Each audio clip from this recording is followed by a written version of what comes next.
Afrika yetu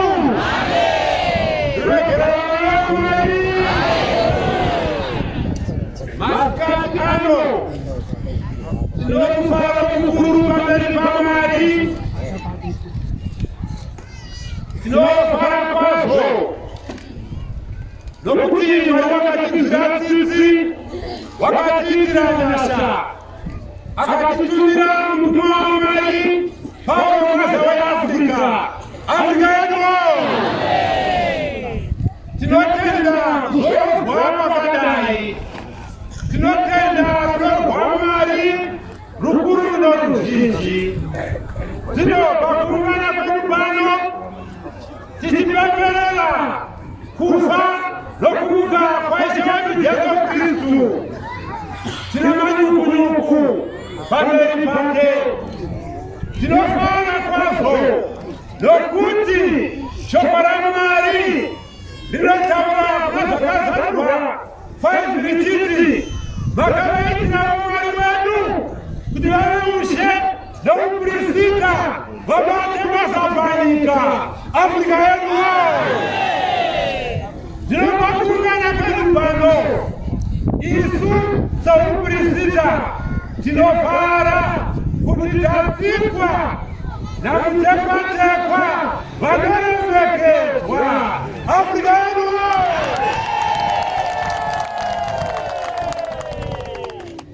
matenga akanaka Jehovha wakanaka Mwari anotizvira tsitsi Afrika yedu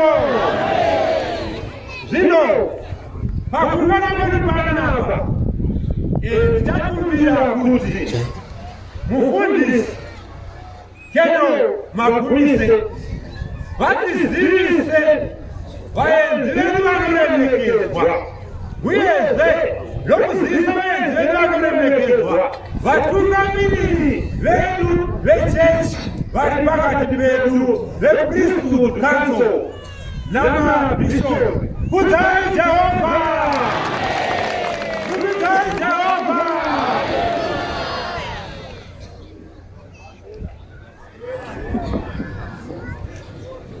Afrika yetu Afrika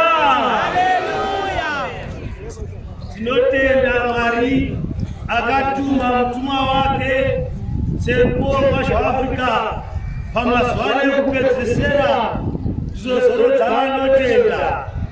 Regai titange nekutenda sekretari wedu for information and publicity Dr. Bishop Jamawe nekunipa kana uno sekutumwa kwaitwa neutungamiri hwe African Apostolic Church ndinokutenda icho.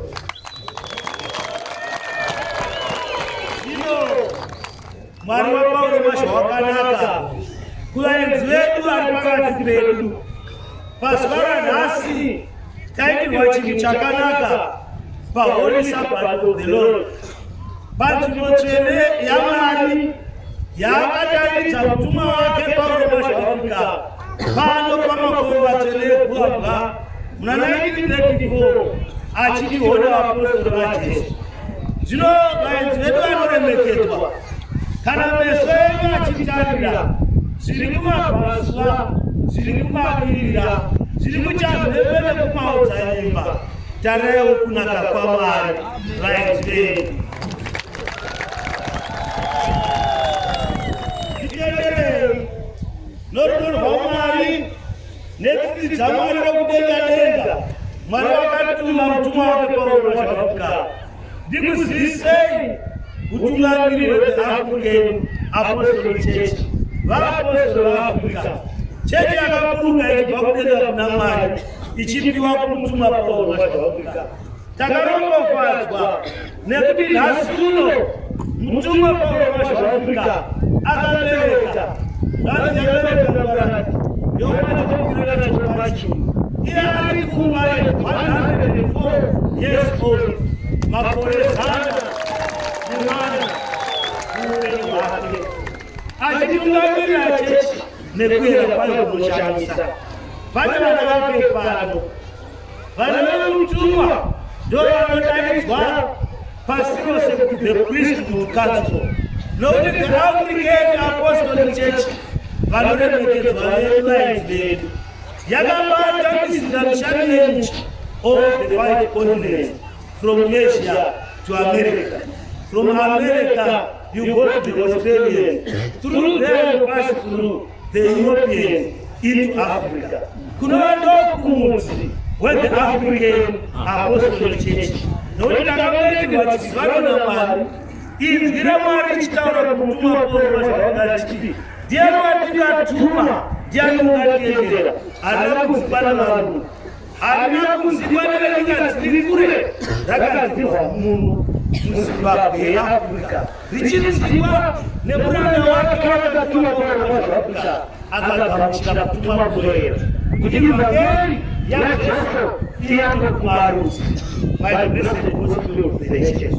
Those who write Jehovah, Ragatana, Kutuma, Zilana, Pano, never saw power, who are to Karamanachi.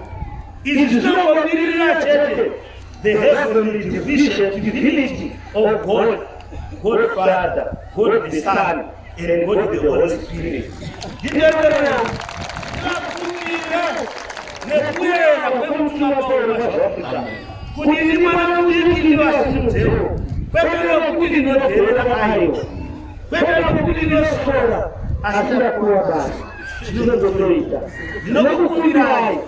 Bishop, Masha, Bishop Paul Shamsa, Masha, na Bishop James Masha.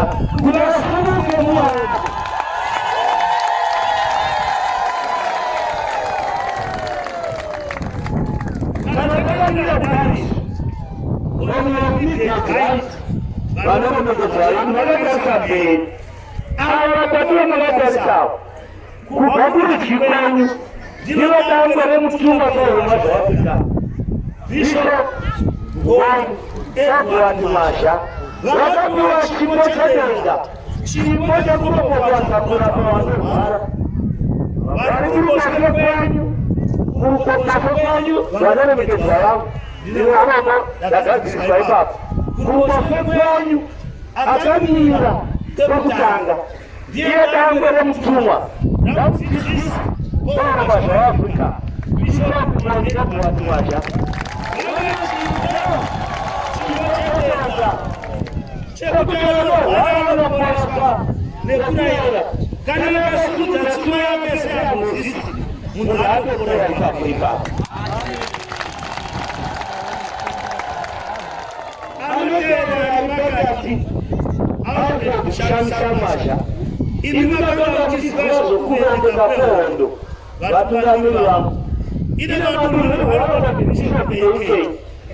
Inapokuwa mkazifunga pakusunduka kwe Zimbabwe nepa African Apostolic Church pakumaniki kwa Satan is the AK Salvation God.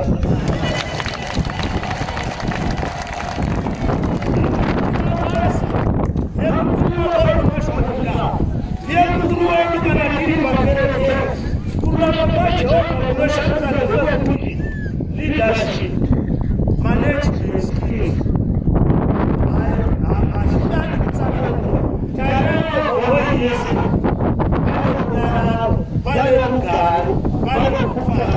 This is unity. Everything on this program. You don't take our money.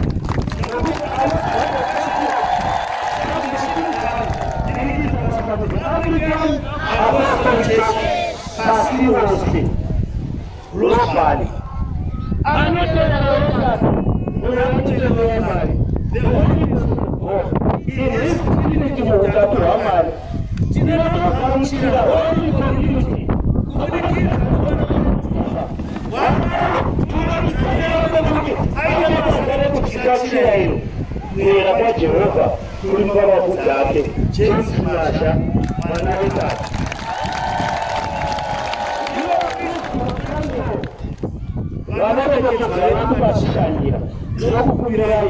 baturamiri wangu baturamiri Kristo ngazo ngazo mpasa tinotenda Bwana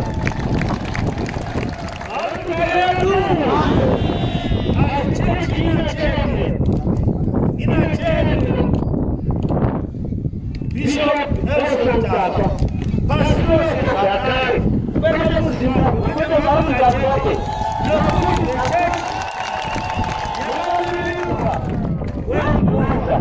bahari sana na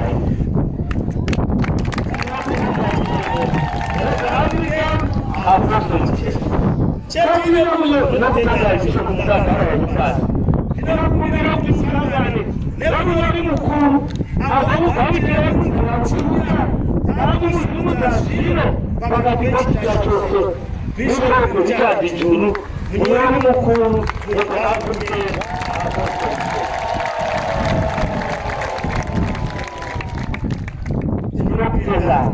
baita hii general secretary tina mtelete wacheme nchi African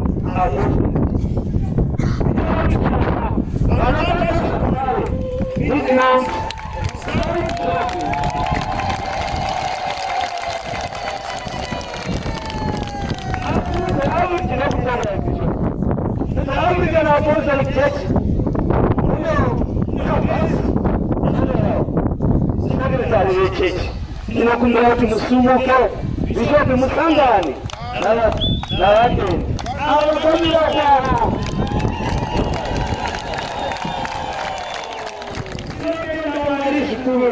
muraza ni muri baba kutana basa asimu chechi mune yanema kwa Kristo baba kwa kweli hapo kipindi kama kukueleza baba kwa kutana basa Ndio sitabira na ndege zao.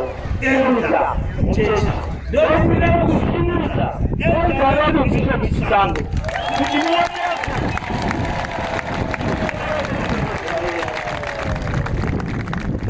Ninakujenga ndio sana. Ndio kile kisho. Ngakara yupata. Haleluya. Kuti ndio ndio kwa Ndio kwa mkoa kidogo kulia bishope watu wakikamshina kuna mshiko bishope kutoka wale kama wale kubasa rokataji asitoa kamshina mzoezi ndio wanaromegeza yetu bana video ese Zimbabwe Nemo Afrika sio chochote Mungu kuna kuti wanaweza wale msimu kwa mchezo kita kuti mapigo tunazomona asio lazima kuti takapokazwa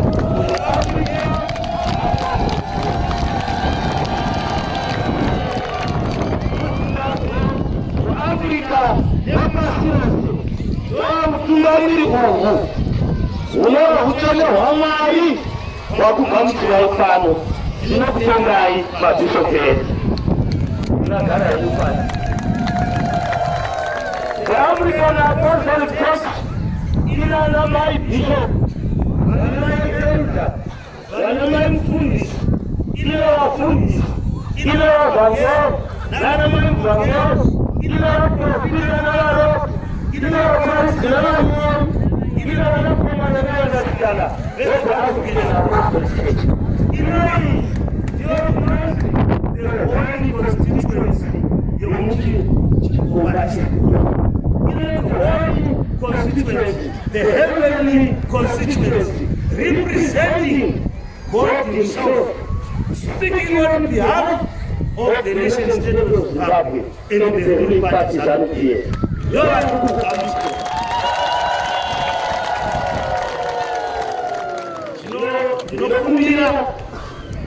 But the African Apostle Church of Kristo kanto rokuramiro ndiko sistema yetu ndikaitake rekurushwe aba this Christian community there Victoria Falls that is there Victoria Falls Akili nakipata kitu. Mwenye ali mjama kuki apostol.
Doctor, Honorable Minister of Industry and Commerce, the trajectory of Zimbabwe's economy into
nekuremekeza vakuru vesangano rino council yeMaputo.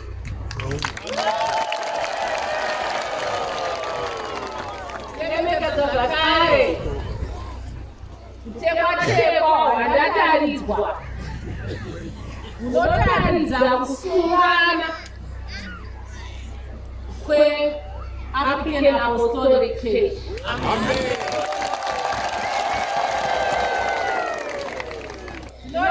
Nditange nekuti African Apostolic Church haizitsva kwandiri.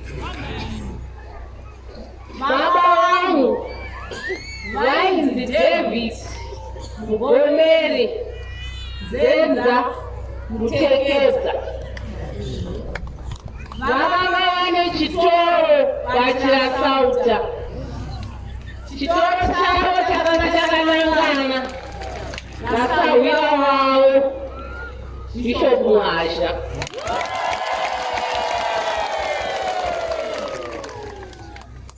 ndichikura taiti tikamboenda mamazha tombodzokera medu chedu chaivo chitoro chiduku chavo chatakakura asi chandinorangarira chekuti baba vangu vaita vakanoenda kwamazha vaitaura zvepolitics vachitaura kuti munhu mutema anofanirwa kusunungurwa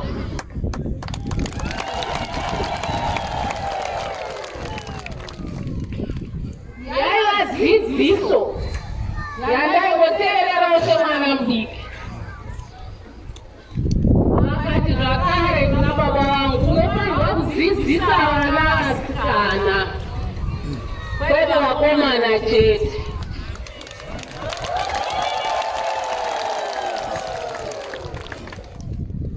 dzidziso yazoita kuti ndisvike pandave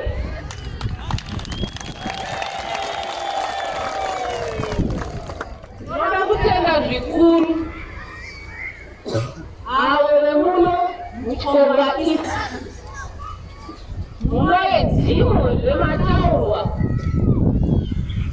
ndakeva magumise kuti chikomba isi vadiri holy constituency iri pano iyi ndakadzidza pamirapo panonzi vachirema taigara tichingopfuura tichibonzapo pamera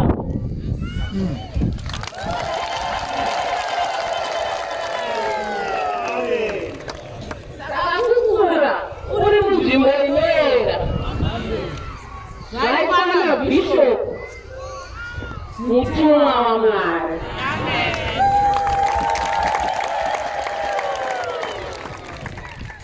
ndotoda kutaura kuti purezidendi wedu vaIdhi Mnangagwa vakaremekeza sangano repaMwari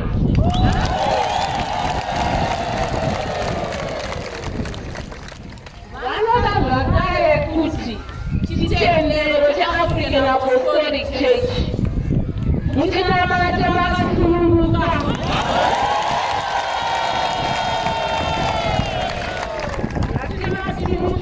freedom of worship iri pano yandaona nhasi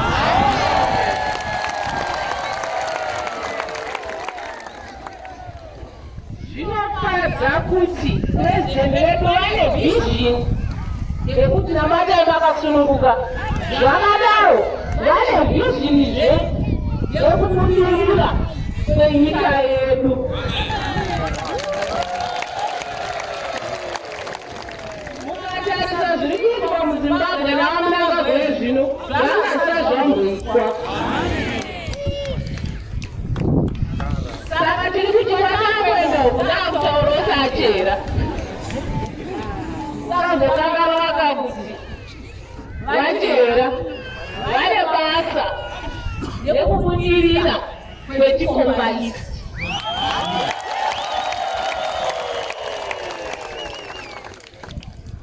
vano zvakare pane chimwe chero magumise chandoda kukumbirisa sangano repaMazha kuti kunoda kunyoreswa kuti munovhota haukuenda usina kumbonyoresa tiri kuti vota registration asi zvakadaro kune vamwe vasinawo zvitupa zviri kunzi negavhumenti vasina zvitupa zvichaitwa nyore kuti vodedzire zvitupa itendere ichipa vasina zvitupa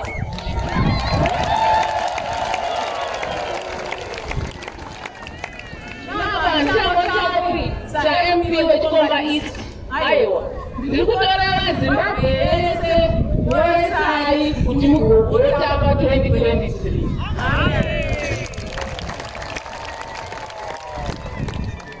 votipedzisira nekuti pano takaunganira kufa nekumuka kwaJesu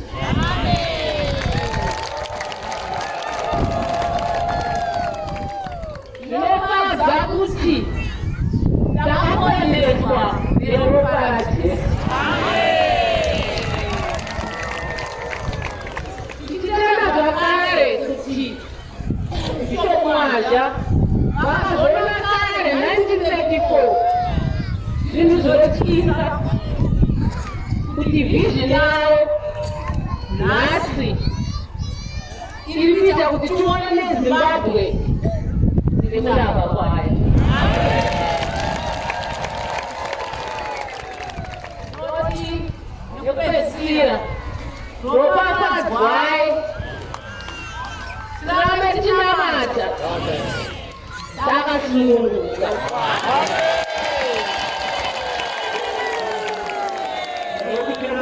Honorable Minister, tinokutendai Honorable MP wetu, tinokutendai zvakare nebasa redzidzo yamatipa. Tinoda kukuimbisai kuti upenyu hwekristiita muZimbabwe.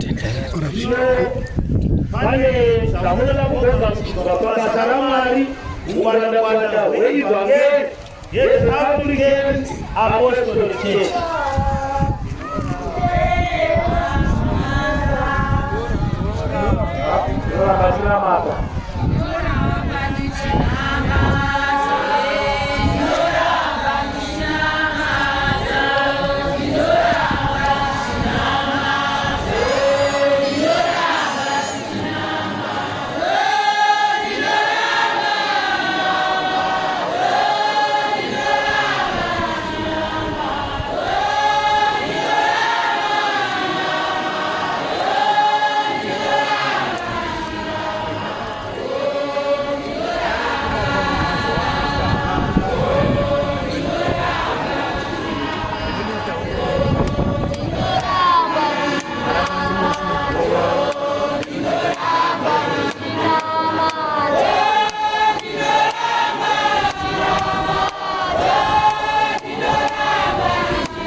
Baba wetu mutumwa pomwa Afrika sasa mataura yini munhu anga ari kufungwa yakanyanya yekutarisira nekunyetseka kwekusunga kwavanhu vatema yangona kurata pakurata vanofumba dzavakavana nadzo kunyange shoko ramani bhaibheri rakanyanya kusimba rikanokufunga ndakona kwavo asi kuna yakudzidzo dzevanhu vatema muAfrica unofanira kusunungurwa kwakaudzairiri vanhu vachidikana muno hama yedu zvakadaro mutumwa wokona zveAfrica pasungukanyika pati yake tese tiri vanhu vaposira vaziva akati pati yake ndeipi akati pati yake ndeipi akati ndiri kadhoni memba yechii akati ndovhotera chii isu vana Kristu Council nemabhishopu edu ese izvo ndine chokwadi nazvo tiri nhengo dzakazara dzezanu chii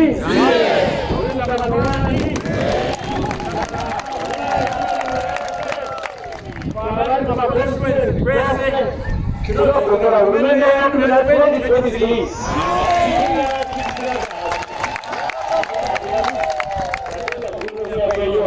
amen.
Kami, vai,